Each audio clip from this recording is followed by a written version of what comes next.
Hi, Mark with videosocials.net and phoneblogger.net.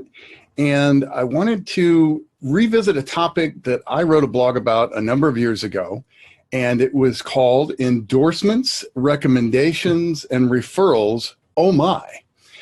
And essentially what I wanted to get to is just so we have in our own heads, in the world of word of mouth marketing or trying to grow our practices via word of mouth, we need and we use and we give referrals. And so, but I don't think that we necessarily distinguish the different types of referrals or the different ways or the different levels, I guess is the best way to put it, of what a referral is and how it works. So what I think a lot of people do is they name drop or mention you. And that's awesome. It's like an advertising impression, though. It doesn't necessarily go that deep. So if you're in a conversation with somebody and you think of, oh, gee, you should talk to Sarah or Jane or Bill or whomever with your problem or with this thing that you want to get done. So that's great. But just realize that it really is not much more than a mention or a name drop. And as soon as that conversation's over, there's less likelihood that somebody's going to actually follow through and do that. So what are some additional things that could happen? So I'll jump to the end and then we'll cover a couple of things in the middle. The ultimate is an introduction. And what that has to do is you're actually taking these two individuals and connecting them together, whether that be email, whether it be phone, whether it be in a physical meeting.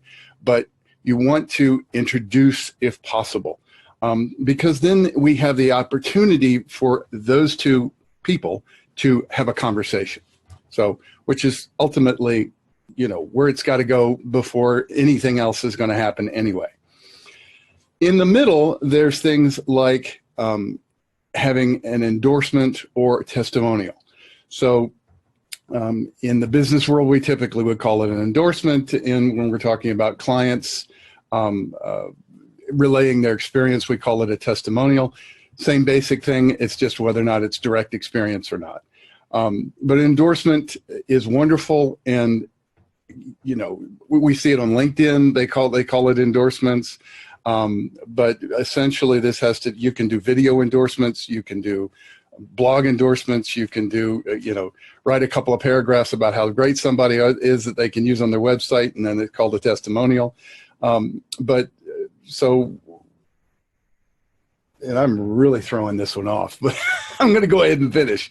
So name drop or mention, endorsement or testimonial, and introduction. And introduction is where it's at and what you want to do for those that you're referring, and of course, what you'd like for your referral sources to do for you. All right, guys, have a great one. Again, Mark with videosocials.net and phoneblogger.net.